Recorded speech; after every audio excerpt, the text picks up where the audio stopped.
Baik, selanjutnya Bu Ustazah, bukankah healing atau tadabbur alam diperintahkan dalam Al-Quran? Karena kalau saya amati bapak-bapak yang nggak suka healing, jadi ibu-ibu cari pelarian healing bersama teman-temannya. Ini nggak berdosa kan Bu? Ini maksa apa nanya ya?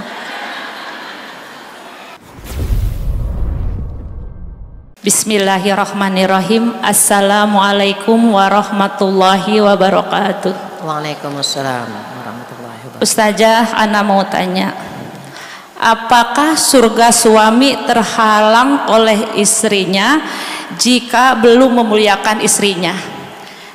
Yang kedua Ustazah, apakah surga dan neraka itu takdir Allah Ustazah? Syukran jazakallahu kasir. Wassalamualaikum warahmatullahi wabarakatuh. Waalaikumsalam warahmatullahi wabarakatuh. Baik, ini pertanyaan surga. Padahal akan kita bahas bulan depan, tapi nggak apa-apa. Surga itu Allah berikan untuk umat Nabi Muhammad seluruhnya. Kullu ummati yadkhulunal jannah illa man abah. Seluruh umatku akan masuk surga kecuali yang tidak mau. Bukan surga yang tidak diberikan, tetapi hamba Allah ini yang tidak mau.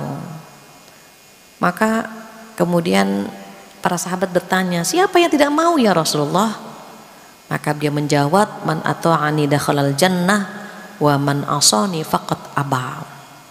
Orang yang taat kepadaku dialah orang yang mau masuk surga.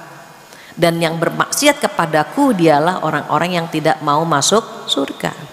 Siapapun yang bermaksiat kepada Rasulullah SAW, bermaksiat kepada Allah, maka berarti dia tidak mau masuk surga.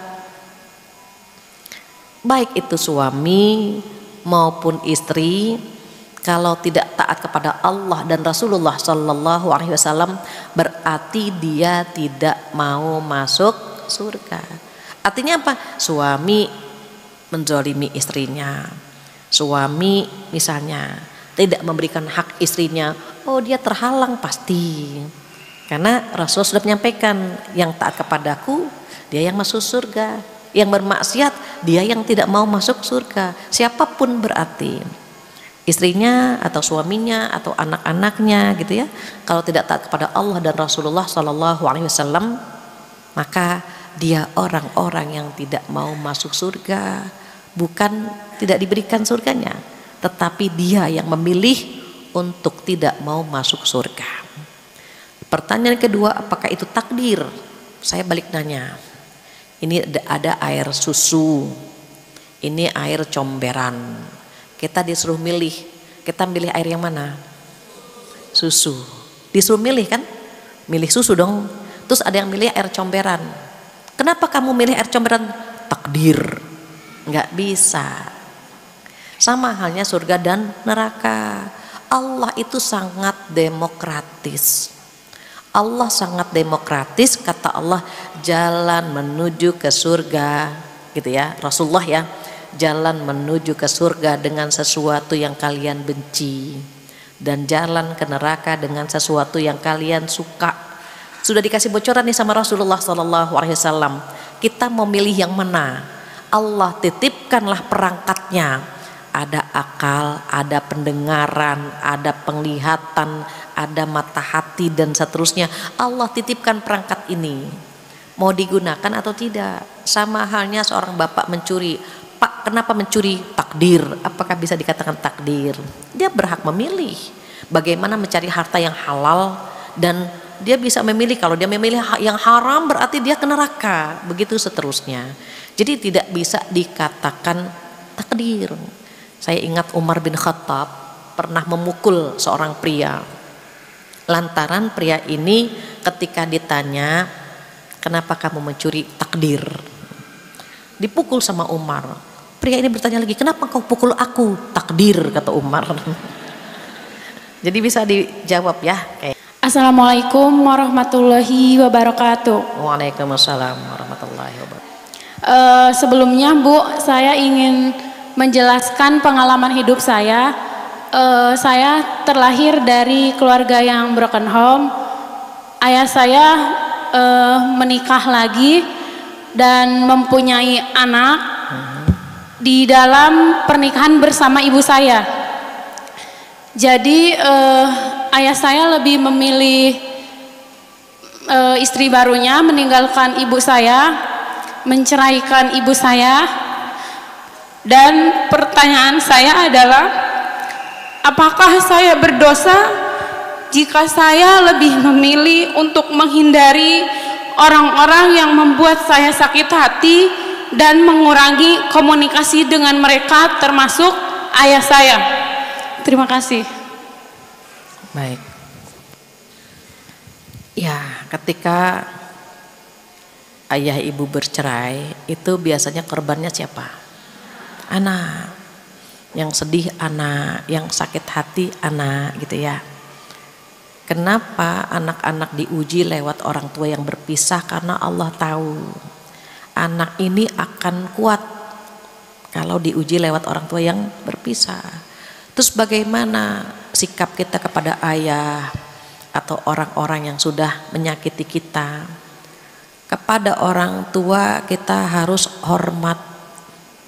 Kepada orang tua kita harus tetap berbakti. Rasa benci jangan menghalangi kita untuk hormat pada orang tua. Memang yang mengandung ibunda kita, yang melahirkan ibunda kita, yang menyusui ibunda kita. Tetapi ketika kita dalam kandungan, nafkah itu yang ngasih ayah kita. Ayah kita lelah mencari nafkah. Ayah kita lelah mencari susu buat kita. Kenapa kita tidak mengingat itu? Anak tetap harus berbakti kepada kedua orang tuanya. Maka jika ada teman-teman yang mohon maaf di sini divorce, pisah gitu ya, tolong jangan tanamkan kebencian kepada anak-anak. Jangan tanamkan kebencian, rasa benci kepada orang tuanya, baik kepada ibunya atau kepada ayahnya. Tetap kita sampaikan kepada anak-anak kita, nak, ayahmu tuh ayah yang hebat. Dia dulu begini, begini, begini. Cuma qadarullah, dia menikah lagi, gitu saja. Atau kita bilang sama anak kita, nak, ibumu tuh ibu hebat. Dia mengandungmu, melahirkanmu, padahal dulu ayah tidak hadir di tengah-tengah ibumu karena ayah harus begini, begini dan seterusnya. Jadi bagaimana ibu itu mendidik anak-anak harus hormat kepada ayahnya, dan ayah pun demikian. Jangan ditanamkan rasa benci kepada anak-anak sehingga dia tidak bisa berbakti pada kedua orang tuanya. Maka kita yang sudah paham, jangan simpan rasa benci itu kepada ayah kita. Tetap mereka atau dia adalah ayah kandung kita, yang di dalam tubuh kita ada darah dagingnya juga kan gitu. Tetap berbakti, insya Allah Allah kuatkan, Allah mampukan. Jangan menyimpan benci ya, insya Allah kepada ayah. Demikian jawabannya. Bismillahirrahmanirrahim. Assalamualaikum warahmatullahi wabarakatuh. Yang ingin saya tanyakan adalah apabila seorang suami sebelum meninggal dan istrinya meminta maaf karena selama hidup bersama belum maksimal untuk mengurus dan suaminya memaafkan, lantas istrinya tidak menikah lagi tapi istiqomah dengan ibadah, apakah benar akan ada jaminan surga buat istrinya? Demikian Ustazah. Wassalamualaikum warahmatullahi wabarakatuh. Waalaikumsalam. Makasih. Ya, Rasulullah SAW menyampaikan bocoran kepada kita untuk para istri, jika dia sholat 5 waktu, puasa bulan Ramadan, menjaga kehormatannya, kemudian taat kepada suaminya, maka dikatakan kepada wanita ini, masuklah ke dalam surga lewat pintu mana saja yang dia mau. Suaminya redho dengan semua yang dilakukan oleh istrinya. Istrinya minta maaf, ibu sering-sering minta maaf sama suami. Namun yang ketiga, yang terakhir, ketika tidak menikah lagi, bukan berarti kalau dia menikah lagi tidak masuk surga, bukan. Banyak jamu itu janda muda yang takut nikah lagi karena katanya nggak ketemu sama suami. Selama satu keyakinan dia masih bertemu, dia bisa bertemu. Jadi kalau ada di antara kita yang divorce atau ditinggal suami, qadarullah ada pria berkuda yang datang menjemput gitu ya, dia menikah lagi nggak apa-apa, dengan catatan laki-laki ini bisa membimbing kita ke arah yang lebih baik lagi. Selama satu keyakinan insya Allah ketemu. Jadi jangan juga berjanji saya tidak akan menikah lagi gitu ya, karena saya agar bisa bertemu dengan suami saya. Even dia nikah lagi pun insya Allah bertemu dengan suami, tetapi di antara dua suami ini mana yang lebih baik akhlaknya, itu yang akan mendampingi kita. Demikian Ibu, mudah-mudahan istiqomah gitu ya. Ini ada sisa waktu 5 menit, sementara kertasnya banyak sekali. Saya jawab sekedarnya saja, mudah-mudahan bisa ya. Pertanyaan pertama, Assalamualaikum Ustazah, gimana cara move on dan mengikhlaskan orang yang sudah pergi? Yang sudah pergi ini suami atau mantan? Kalau suami, tadi sudah saya singgung, kalau suami meninggal atau dia meninggalkan kita karena satu dan lain hal, dia menikah lagi, terus bagaimana? Sholat hajat, ya Allah mampukan hamba untuk melupakannya dan antarkan kepada hamba pria soleh yang bisa mendampingi hamba, membimbing hamba sampai ke surga. Kalau mantan, pas mau dilamar, udah menentukan tanggal pergi, Allah sudah memilih, sudah menyelamatkan kita bahwa pria ini bukan yang terbaik buat kita. Jadi move on saja. Barang-barang yang pernah diberi oleh mantan berikan lagi kepada orang lain, jangan disimpan. Jadi jangan menyimpan barang-barang mantan, itu yang nggak bisa move on itu sebetulnya, gitu ya. Kemudian bagaimana sikap terbaik seorang istri jika diberi hidayah duluan untuk hijrah daripada suaminya? Kalau istrinya udah hijrah lebih dulu, jangan tinggalkan suami. Genggam tangan suami, ajak bareng-bareng hijrah. Ada pahala di sana. Begitu juga ketika suami belum bisa ngaji, ayah kita ngaji bareng ya, datangkan guru ke rumah, kita ngaji bareng-bareng. Dan ketika dia mau belajar ngaji, tolong jangan direndahkan. Aku baru tahu kalau ayah belum bisa ngaji, astagfirullah. Dia nggak mau ngaji lagi nanti. Maka jangan ditinggalkan, genggam tangannya agar bisa jalan bersama ke surga. Kecuali kalau suaminya melarangnya. Kalau melarang, maka dia bisa sholat istikharah, apakah bertahan atau berpisah. Demikian. Yang selanjutnya izin bertanya Ustazah, apakah semua kebaikan dan dosa yang dilakukan orang tua berpengaruh kepada anak-anaknya? Jadi kalau dosa orang tua, anak-anak kan tidak tahu. Boleh jadi dia melakukan dosa ketika remaja, anaknya belum lahir kan gitu. Tapi kalau orang tuanya berdosa, anak-anaknya mengikutinya, nah itu yang disebut dengan dosa jariah. Jadi kalau orang tua bikin dosa, anaknya ngikuti, jadi dosa jariah. Kalau orang tua melakukan amal soleh, anaknya mengikuti, maka itu menjadi amal jariah gitu ya. Jadi ada pengaruh, kadang-kadang ada pengaruh. Kita sedekah, anak insya Allah jadi anak yang soleh-solehah.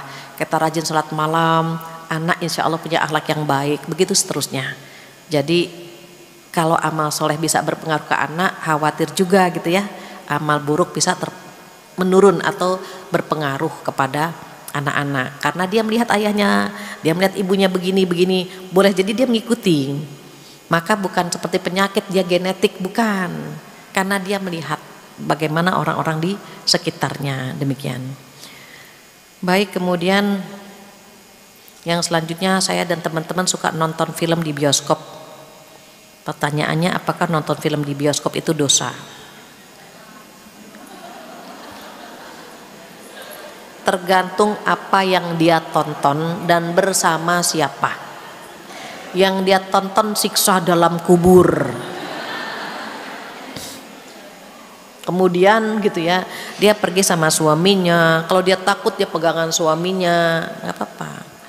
Nontonnya siksa dalam kubur, tapi yang dipegang mantannya. Aduh mas, dosa. Namun kalau saya boleh sarankan, hindari tempat itu. Kenapa? Khawatir kita meninggal di tempat itu. Saya sudah tercuci otak saya ketika SD kelas 1 SD. Teman-teman nonton G30 SPKI kan wajib tuh, diwajibkan pada masa saya. Ibu mungkin belum lahir ya waktu itu. Saya sudah diwajibkan, saya izin sama ayahanda saya bilang apa? Almarhum itu kuat sekali. Enggak. Ayah wajib bisa bikin orang tinggal kelas, saya bilang. Gak apa-apa anak ayah tinggal kelas katanya. Yang penting ayah tidak mengizinkan anak ayah untuk ke bioskop. Saya dosa, kenapa sih ya anak kecil kelas 1 SD gitu ya, kenapa sih ya nggak boleh nonton ke bioskop? Apa jawaban ayah saya? Ayah takut anak ayah meninggal di sana. Nanti kalau meninggal kan nama ayah kesebut, telah meninggal dunia Siti Fatihah binti Khotib di bioskop gitu. Itu kecuci, benar-benar kecuci. Qadarullah, setiap mau masuk ke tempat itu ada saja halangannya, ada saja. Pernah abang itu kasihan, ayo Fat nonton, bawa uang ngepas, tiba-tiba di bioskop naik itu harga tiketnya. Akhirnya abang saya nonton sendiri, saya pulang ke rumah gitu. Jadi ada saja yang membuat saya enggak. Jadi baiknya kurangi saja ke tempat tersebut gitu ya. Tadi khawatir, kita nggak pernah tahu, desek-desekan ternyata nauzubillah kan gitu. Kurangi saja. Kemudian takut dengan hisab yang buruk itu hisab umur. Jika seorang ibu bekerja yang mana dari jam 7 dan jam 5 bahkan terkadang bisa sampai malam, meninggalkan anak gitu ya, zalim dengan anak dan suami. Ini pertanyaan panjang. Apakah ini juga termasuk uzon terhadap rezeki? Nah ini karena panjang ya, saya potong aja. Jadi kalau ada ibu bekerja dari pagi sampai malam gitu, meninggalkan anak dan suami redho, suami mengizinkan, kondisinya memang harus tukar peran ya. Kan sekarang banyak suami yang di lay off, banyak yang di PHK, kemudian ganti peran, suami di rumah, istri yang menjemput rezeki misalnya. Jika suami redho, anak-anak paham, minta redho mereka, insya Allah tidak berdosa, dengan catatan tadi ya, izin suami, kemudian tidak menimbulkan fitnah ketika dia bekerja. Satu hal, niatkan setiap langkah menuju kantor adalah ibadah, begitu. Terus kalau khawatir gitu ya, ini pertanyaannya, kalau saya resign saya khawatir karena saya tulang punggung 5. Saya tulang punggung ibu dan 2 adik saya. Iya, kalau memang dia menjadi tulang punggung dan kemudian suami redho, nggak ada masalah. Tapi kalau misalnya suami tajir melintir, ditanya sama suami, bunda mau kerja kenapa? Biar eksis, biar gini, biar gitu. Itu kan udah lurusnya, harus diluruskan niatnya ya gitu. Bun, memang yang ayah kasih kurang? Enggak sih, ya sudah. Bunda nggak usah kerja, ya lebih baik di rumah kan. Karena suami sudah menafkahi semua, sudah terpenuhi, karena perempuan tidak wajib mencari nafkah. Dia cuma menggali potensi saja gitu, menggali potensi yang sudah Allah berikan. Karena dalam agama kita disayang sama Allah. Perempuan tidak punya kewajiban mencari nafkah. Ibu jika suami mencukupi, maka izin suami. Tetapi jika qadarullah suami di lay off atau di PHK, ibu yang berganti peran dengan suami, selama suami redho, anak-anak pun dikondisikan, insya Allah kerjanya menjadi ibadah. Assalamualaikum Bu Fatihah, apakah makan bareng sama tetangga? Boleh banget. Undang tetangga, kalau bisa saya juga jadi tetangganya. Yang penting ketika makan bareng tetangga nggak dicampur laki perempuan ya. Laki-laki dulu yang ngambil prasmanan, baru perempuan, atau ini buat laki-laki, ini buat perempuan gitu. Selama niatnya baik, caranya baik, bagus kok gitu ya. Jadi makan bareng sama tetangga boleh banget, karena pertanyaan boleh nggak makan bareng tetangga? Boleh, tetangganya ikhlas. Makan di rumah saya, tetangga tuh ikhlas banget diundang makan-makan gitu ya. Baik. Bagaimana cara mengadilkan diri dan ikhlas dalam memaafkan kesalahan suami? Nah, itu bulan lalu sudah saya singgung. Perempuan ahli sejarah. Kalau disakiti sama suami dia akan hafal tanggal, tahun, jam, tempat, detiknya keberapa dia hafal. Terus gimana dong memaafkan? Bu, yang membolak-balikan hati Allah. Yang membolak-balikan hati dari cinta ke benci Allah, dari benci ke cinta juga Allah. Jika ingin memaafkan kesalahan suami, minta sama Allah, ya Allah lapangkan dadaku bisa memaafkan pasangan hamba. Ya Allah mampukan hamba memaafkan kesalahan pasangan hamba. Terus bagaimana? Ingat itu bagian dari takdir Allah. Kita diuji lewat suami. Qadarullahnya begitu, kita diuji lewat suami. Tinggal milih lagi, mau dendam sama suami atau memaafkan. Kalau memaafkan pahalanya besar. Sesuatu yang berat dilakukan pahalanya besar. Kalau tetangga yang bikin salah, sesakit hatinya kan beda ya dengan kalau suami yang melukai. Semakin sulit memaafkan, insya Allah pahalanya semakin besar. Maka minta sama Allah dan tanya orang-orang yang sabarnya tidak terbatas. Kalau kita kan sabarnya setipis tisu dibagi dua ya. Maka terkadang ingat lagi begitu ya. Baik, selanjutnya Bu Ustazah, bukankah healing atau tadabbur alam diperintahkan dalam Al-Quran? Karena kalau saya amati bapak-bapak yang gak suka healing, jadi ibu-ibu cari pelarian healing bersama teman-temannya. Ini nggak berdosa kan Bu? Ini maksa apa nanya ya? Healing yang paling enak saya sampaikan ke ibu-ibu, ke teman-teman. Healing yang paling enak tuh duduk di sini. Itu kata Ibnu Qayyim ya.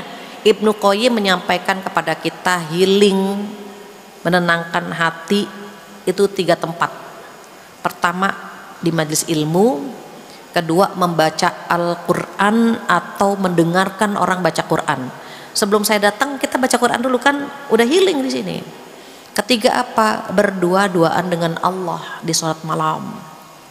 Itu yang healing yang paling tepat. Tapi kan Bu kita manusia betul, bukan robot kan yang hadir di sini.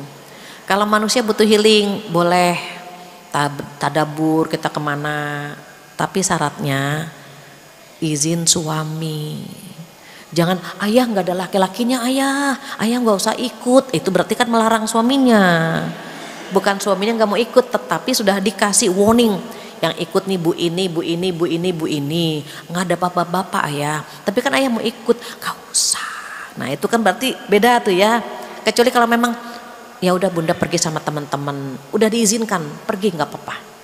Ada suami yang nggak bisa nganterin kita kan. Kita mau pergi ke sana suami nggak bisa ngantar, kita ingin ke sana ke tempat ini suami nggak bisa ngantar, tapi dia bilang bunda pergi sama teman-teman ya, mungkin bunda butuh me time atau our time, bunda butuh healing atau bunda butuh hiburan, melihat kebesaran Allah gitu.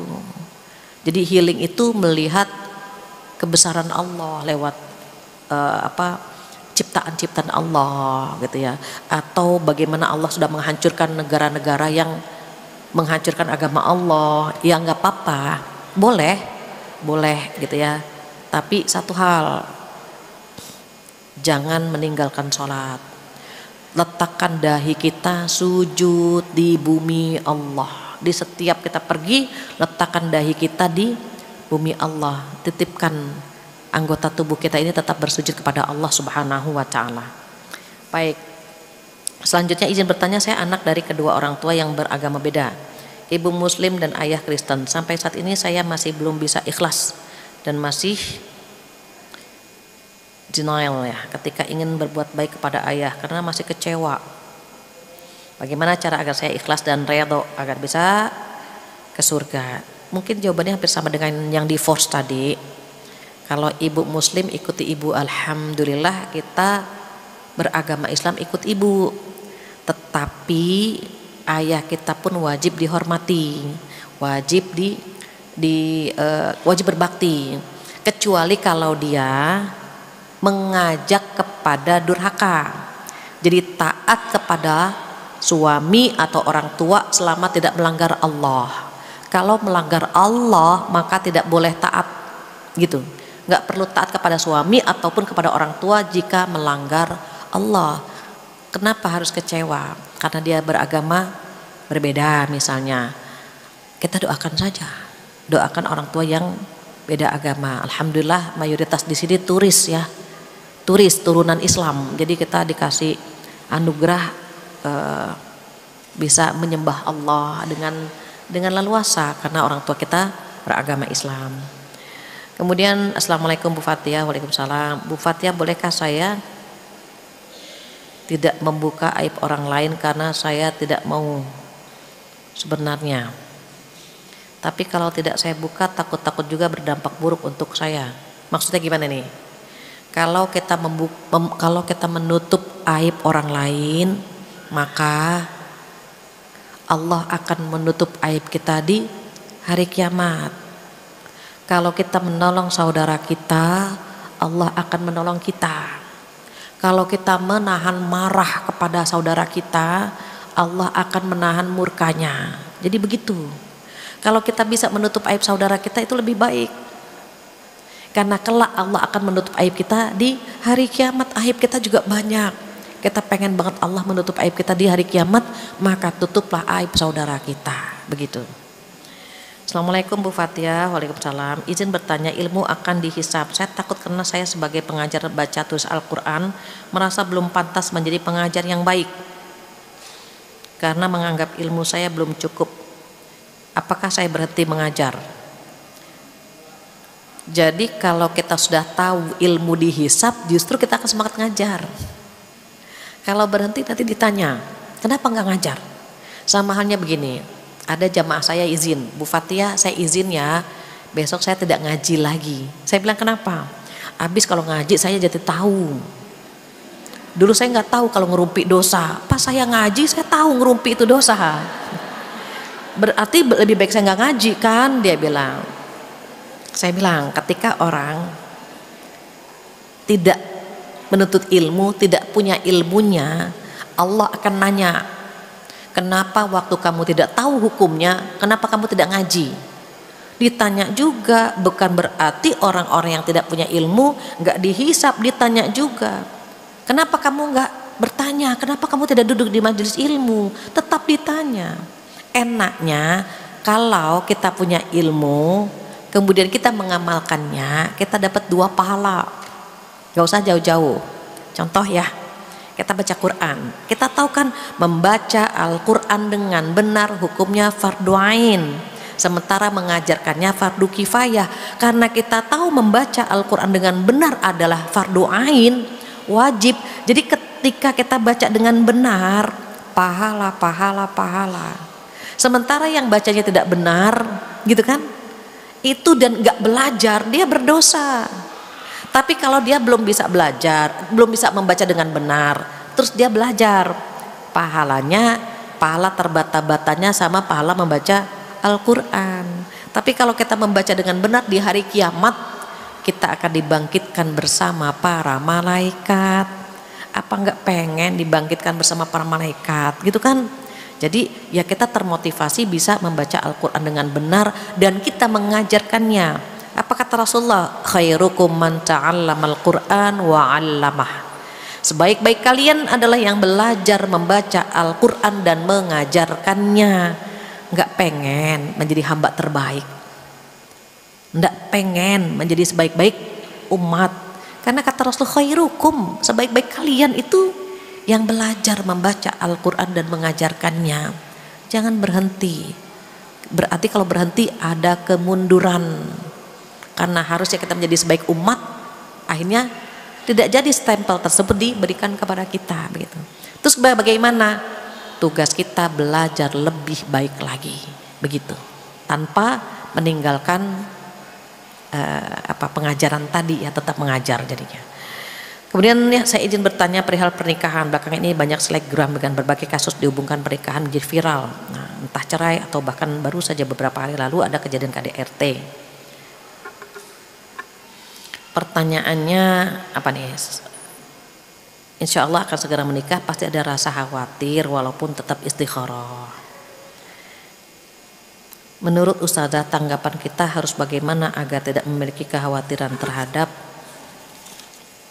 pernikahan, dan juga bagaimana caranya terus berusaha positive thinking. Baik, ini saya singkat ya. Orang yang belum menikah terkadang pikirannya kan macam-macam, dan orang yang mau menikah setannya juga banyak. Sebelum menikah kita begitu terpesona gitu ya, kemudian setelah menikah sebaliknya. Itu karena memang setan bermain dalam sebuah rumah tangga. Kalau pacaran karena haram, maka dibuat oleh setan indah, menyenangkan. Setelah menikah karena halal, maka dibuat oleh setan menjenuhkan, membosankan, menakutkan. Sehingga kalau kita perlu sholat istikharah, perlu minta pilihan sama Allah lebih lagi. Cari informasi tentang dia. Kenapa? Agar kita tidak salah memilih. Jangan takutnya diperbesar. Ada khauf dan ada roja, ada khawatir dan ada harapan. Itu harus seimbang, itu khauf dan roja itu. Boleh jadi ketika kita menikah justru hidup kita lebih bahagia. Kenapa?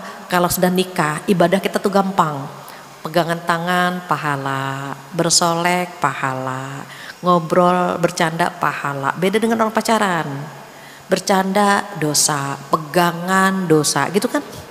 Jadi dosa semua. Lebih baik mana? Ya lebih baik menikah. Jangan lupa sholat istikharah, semoga Allah memberikan yang terbaik. Terakhir Ustazah mau bertanya, bagaimana menyikapi anak-anak tak mau mendengar nasihat, seolah dia sudah tahu semuanya, padahal banyak hal yang belum tahu. Maksudnya gimana ya? Padahal banyak hal yang belum tahu. Apakah bisa sebagai orang tua melihat ketidakbenaran, kebelum baikan, apa menunggu kepentok dulu? Orang tua itu mengarahkan dan mengawasi. Jadi jangan biarin kepetok dulu nih gitu. Nggak, diarahkan, diawasi gitu ya, dibimbing, didoakan gitu. Jangan ada pembiaran melihat anak-anak melakukan kesalahan. Kenapa? Akan ada hisab. Kenapa kamu punya anak tidak dibimbing? Kenapa punya anak tidak diarahkan? Tugas kita menasehati, mendoakan, mengarahkan. Kalau sudah disampaikan ternyata anak tidak mengikuti kita, tugas kita selesai. Anak sudah nikah, dia punya tanggung jawab masing-masing. Yang ini sudah pergi misalnya di provinsi lain karena misalnya kos-kosan, menuntut ilmu dan seterusnya. Kita tidak menatap mereka kan, tapi kita ingatkan, nak sudah sholat, nak jangan lupa murojaah, nak gitu. Kalau kita sudah mengingatkan dan anak tidak mengikuti, tugas kita selesai. Tugas kita gugur karena Allah meminta kita apa? A'udzubillahi minasyaitonirrajim. Ya ayyuhalladzina amanu qu anfusakum wa ahlikum nara. Wahai orang-orang yang beriman, jagalah dirimu dan keluargamu dari api neraka. Ibu sering-sering cium anak ya. Cium anak, rangkul anak, doakan. Kalau misalnya dia merasa benar, dia merasa tahu, peluk saat dia tidur. Pas tidur kita peluk, kita usap ubun-ubunnya, kita doakan, ya Allah lembutkan hatinya. Lembutkan hatinya ya Allah. Sebut namanya, doakan. Jangan merasa putus asa jadi orang tua. Kita kadang-kadang putus asa ya. Begini udah, begitu udah, terserah deh gitu. Apalagi emak-emak kalau udah bilang terserah, itu kacau itu tuh. Benar-benar tidak ingin tahu masalah anak. Padahal ingat lagi, semua akan dimintakan tanggung jawab oleh Allah Subhanahu wa taala. Demikian jam 11.15 saya rasa cukup sekian. Mudah-mudahan apa yang kita dapatkan bermanfaat dan mudah-mudahan kita dimampukan mengamalkan apa yang Allah sampaikan, dan semoga kalau Allah kumpulkan kita bersama anak cucu kita di surganya. Demikian, jika ada kesempurnaan milik Allah, kekurangan dari saya mohon dimaafkan, dan mudah-mudahan kita bertemu lagi bulan depan dengan keimanan yang lebih baik. Subhanakallahumma wa bihamdika asyhadu an la ilaha illa anta astaghfiruka wa atubu ilaik. Wabillahi taufiq wal hidayah. Assalamualaikum warahmatullahi wabarakatuh.